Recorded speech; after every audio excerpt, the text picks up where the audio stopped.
Welcome back my YouTube channel. ഇന്ന് പറയാൻ വേണ്ടി പോണത് കുറച്ച് ഷോർട്ട് ടേം ആയിട്ടുള്ള കോഴ്സസിനെ കുറിച്ചിട്ടാണ് കേട്ടോ. കാരണം ഇപ്പോൾ ഒരുവിധം എല്ലാ റിസൾട്ടൊക്കെ വന്നിട്ട് നമ്മൾ എന്താണ് അടുത്ത് ചെയ്യേണ്ടത് അല്ലെങ്കിൽ എന്തെങ്കിലും കോഴ്സ് ചെയ്താലോ എന്നൊക്കെ ആഗ്രഹിക്കുന്ന ആൾക്കാർക്കാണ് ഞാൻ ഇന്നത്തെ വീഡിയോ കംപ്ലീറ്റ്ലി ഡെഡിക്കേറ്റ് ചെയ്യുന്നത് കേട്ടോ. അപ്പോൾ അത്യാവശ്യം നല്ല സ്കോപ്പുള്ള അത്യാവശ്യം നല്ല പോപ്പുലറായിട്ടുള്ള തെറ്റിപ്പോവാണല്ലോ പറയണത്, പോപ്പുലറായിട്ടുള്ള കോഴ്സസിനെ കുറിച്ചിട്ടാണ് ഇന്ന് പറയാൻ വേണ്ടി പോണത്. ഓക്കെ, അപ്പോൾ നമുക്ക് ജോലി കിട്ടാൻ കുറച്ചും കൂടി എളുപ്പമുള്ള അല്ലെങ്കിൽ കുറച്ചും കൂടി നമ്മൾ ഒരു കോഴ്സ് ചെയ്തിട്ട് അല്ലെങ്കിൽ ഒരു UG അല്ലെങ്കിൽ ഒരു ഗ്രാജുവേഷൻ അല്ലെങ്കിൽ പോസ്റ്റ് ഗ്രാജുവേഷനൊക്കെ കഴിഞ്ഞിരിക്കുന്ന ആൾക്കാർക്ക് ഒരു ഏഡ് ഓൺ ആയിട്ടൊരു സ്കില്ല് വേണമെന്നൊക്കെ വിചാരിക്കില്ലേ? അങ്ങനെയുള്ള ആൾക്കാർക്കാണ് ഇന്നത്തെ വീഡിയോ ഞാൻ ഡെഡിക്കേറ്റ് ചെയ്യുന്നത് കേട്ടോ. അപ്പോൾ കംപ്ലീറ്റ്ലി ഇന്ന് പറയുന്നത് ഈ കോഴ്സസിനെ കുറിച്ച് മാത്രമായിരിക്കും. അപ്പോൾ ഞാൻ നിങ്ങൾക്ക് വേണ്ടിയിട്ട് ഞാൻ അവിടെ കുറേ കോഴ്സസ് നോട്ട് ചെയ്ത് വെച്ചിട്ടുണ്ട്. ഗൈസ്, കാണുന്നുണ്ടോ? ഫുള്ളും ബ്ലറായിട്ടാണ് കാണുന്നത്. ഓക്കെ, അപ്പോൾ ഫസ്റ്റ് ഞാൻ പറയാൻ വേണ്ടി പോണത് കമ്പ്യൂട്ടർ ആൻഡ് IT കോഴ്സസിനെ കുറിച്ചിട്ടാണ് പറയാൻ വേണ്ടി പോണത്. ഇതിൻ്റെ അണ്ടറിൽ കുറച്ച് കോഴ്സസ് ഞാൻ സെലക്ട് ചെയ്ത് വെച്ചിട്ടുണ്ട്. അപ്പോൾ അത് നമുക്ക് ഫസ്റ്റ് നോക്കാം കേട്ടോ. DCA പറയുമ്പോൾ നിങ്ങൾക്ക് അറിയാവുന്ന പോലെ തന്നെ ഡിപ്ലോമ ഇൻ കമ്പ്യൂട്ടർ ആപ്ലിക്കേഷൻ ആണ് വരുന്നത് കേട്ടോ. നിങ്ങൾക്ക് ഒരുപാട് ഡീറ്റെയിൽസ് അറിയാമെന്നുണ്ടെങ്കിൽ എൻ്റെ അടുത്ത് ചോദിക്കാം, കമൻറ്റിലൂടെ ചോദിക്കാം. അല്ലെങ്കിൽ പിന്നെ നിങ്ങൾക്ക് ഒന്നുകൂടി സെർച്ച് ചെയ്തിട്ട് എല്ലാ ഡീറ്റെയിൽസും നിങ്ങൾക്ക് കളക്ട് ചെയ്തെടുത്ത് വെച്ചിട്ടതിന് ശേഷം നിങ്ങൾക്ക് കോഴ്സിനെ കുറിച്ച് അന്വേഷിക്കാം കേട്ടോ. പിന്നെ വരുന്നത് ടാലി വിത്ത് GST ആണ്. അതിനെക്കുറിച്ച് ഞാൻ ഓൾറെഡി പറയേണ്ട ആവശ്യമില്ലല്ലോ. അതായത് അക്കൗണ്ടിങ് റിലേറ്റഡ് ആയിട്ടുള്ള കാര്യമാണ്. അത്യാവശ്യം നല്ല സ്കോപ്പാണ് കേട്ടോ നമ്മൾ ആ ഒരു ഇത് ചെയ്യുന്ന സമയത്ത്, കോഴ്സ് ചെയ്യുന്ന സമയത്ത്. അതായത് ഈ ഒരു അക്കൗണ്ടിങ്, ഫിനാൻസ് അങ്ങനെയൊക്കെ നോക്കുന്ന സമയത്ത് ഇങ്ങനെ എക്സ്പീരിയൻസ് ചോദിക്കുന്ന ഈ ഒരു ടാലി GSTയിലൊക്കെ ചോദിച്ചതിന് ഒരുപാട് കണ്ടിട്ടുണ്ട്, അല്ലെങ്കിൽ ക്വാളിഫിക്കേഷൻ ചോദിച്ചത് ഞാൻ കണ്ടിട്ടുണ്ട്. പിന്നെ MS ഓഫീസും എക്സലും അഡ്വാൻസ്ഡ്, അത് നിങ്ങൾക്കറിയാം. ഒരു ബേസിക് കമ്പ്യൂട്ടർ നോളജും കാര്യങ്ങളൊക്കെ ചോദിക്കുമ്പോൾ ഈ MS എക്സലൊക്കെ അവരെല്ലാവരും ചോദിക്കും. ഒരു കമ്പ്യൂട്ടർ റിലേറ്റഡ് ആയിട്ടുള്ള അല്ലെങ്കിൽ ഒരു IT പ്രൊഫഷണൽ ആവാൻ നോക്കുന്ന ഒരാളാണെങ്കിൽ ഇത് തീർച്ചയായിട്ടും അറിഞ്ഞിരിക്കണം എന്ന് നിങ്ങൾക്കറിയാമല്ലോ. പിന്നെ പൈത്തൺ, ജാവ, C++ ബേസിക്, അത് ഒരുപാട് വേക്കൻസീസ് നമുക്ക് IT പാർക്കിൽ കാണാം. എന്നെ ഫോളോ ചെയ്യുന്ന ആൾക്കാരാണെങ്കിൽ ഞാൻ പറയുന്ന ഒരുവിധം എല്ലാ വേക്കൻസീസിനകത്തും ഞാൻ ഈ പറഞ്ഞ കാര്യങ്ങൾ ഉണ്ടായിരിക്കും. ഓക്കെ, പിന്നെ web designing, HTML, CSS, JS. Okay, പിന്നെ ഹാർഡ്വെയറും നെറ്റ്വർക്കിംഗും ആണ് പിന്നത്തെ കോഴ്സ് പറയുന്നത്. ഇപ്പം ഞാൻ പറഞ്ഞിട്ടുള്ളത് കമ്പ്യൂട്ടർ അല്ലെങ്കിൽ IT റിലേറ്റഡ് ആയിട്ടുള്ള കോഴ്സസ് പറഞ്ഞിട്ടുള്ളത്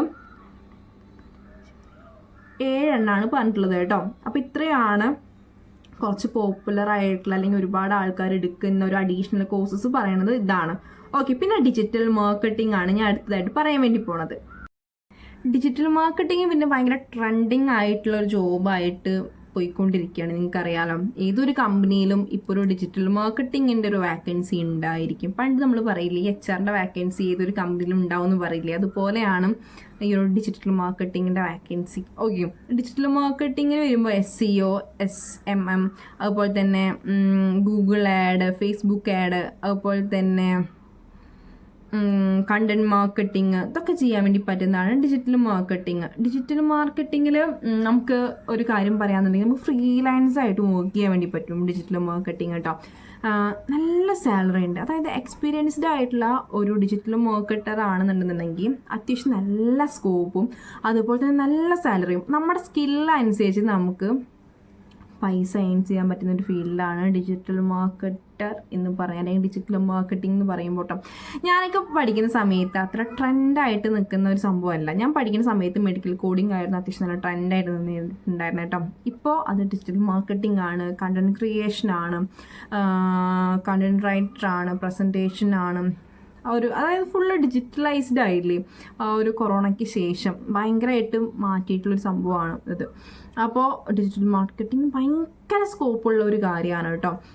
പിന്നെ വരുന്നതാണ് അക്കൗണ്ട്സും ഫിനാൻസും. അത് ഞാൻ നേരത്തെ പറഞ്ഞ പോലുള്ള സംഭവം ടാലി, GST, അത് ഞാൻ പിന്നെ പറയണ്ടല്ലോ. SAP, അഡ്വാൻസ്ഡ് എക്സൽ, അതൊന്നും ഞാൻ പറയുന്നില്ല, കാരണം അതൊക്കെ ഒരു എല്ലാവർക്കും അറിയാവുന്ന കാര്യമാണ്. അപ്പം ഞാൻ പറയുന്നില്ല. പിന്നെ ഹെൽത്ത് കെയർ അല്ലെങ്കിൽ പാരാമെഡിക്കൽ, സയൻസ് ബാക്ക്ഗ്രൗണ്ടുള്ള ആൾക്കാർക്ക് വേണ്ടിയിട്ടുള്ളതാണ് ഞാൻ പറഞ്ഞത്. മെഡിക്കൽ കോഡിങ്ങും ഫാർമസി അസിസ്റ്റൻറ്റ്, DMLT, അതായത് diploma in medical lab technology. പിന്നെ ഹോസ്പിറ്റൽ അഡ്മിനിസ്ട്രേഷനും കുറച്ച് കാലമായിട്ട് ഇങ്ങനെ ട്രെൻഡായി നിൽക്കുന്ന സംഭവമാണ്. അതൊക്കെ ഒരുവിധം എല്ലാവർക്കും അറിയാവുന്നൊരു കാര്യമാണ് കേട്ടോ. എനിക്ക് കുറച്ചും കൂടി ഇൻട്രസ്റ്റിംഗ് ആയിട്ടുള്ള സംഭവമായിരുന്നു ഈ ഒരു ഡിജിറ്റൽ മാർക്കറ്റിംഗ്. കാരണം ഭയങ്കര സ്കോപ്പ് ഉള്ളതുകൊണ്ടാണ് ഞാൻ അത്രയും പറഞ്ഞത്. ബാക്കി ഞാൻ ഇപ്പോൾ പറഞ്ഞ ഈ ഒരു ഹെൽത്ത് കെയർ ഒക്കെ ഒരുവിധം എല്ലാവർക്കും അറിയുന്നതാണ്. മെഡിക്കൽ കോഡിംഗ് ആണെങ്കിലും ഒക്കെ ഒരുവിധം അറിയാവുന്ന സംഭവമാണല്ലോ. പിന്നെ designing and multimedia, graphic designing, Photoshop, video editing, അതുപോലെ തന്നെ ആനിമേഷൻ, VFX, അതൊക്കെ നല്ല സംഭവങ്ങളാണ് കേട്ടോ. ഈ ഒരു ഡിജിറ്റൽ മാർക്കറ്റിംഗ് പറഞ്ഞതിൻ്റെ വേറൊരു ഫേസാണ് ഈ ഒരു ഡിസൈനിങ്ങും മൾട്ടിമീഡിയയും. കാരണം ഇപ്പോൾ റീൽസിൻ്റെ കാലഘട്ടമാണ്. ഒരു ഡിജിറ്റലൈസ്ഡ് ആണ് എല്ലാതും, ആഡ്സും കാര്യങ്ങളും എല്ലാതും പോണത് ആ ഒരു വേയിലാണ്. അപ്പോൾ പിന്നെ അതിൻ്റെ സ്കോപ്പ് ഞാൻ പറയേണ്ട ആവശ്യം, നിങ്ങൾക്കറിയാം എന്താണ് അതിൻ്റെ സ്കോപ്പ്, നിങ്ങൾക്ക് അറിയാവുന്നൊരു കാര്യമാണ്.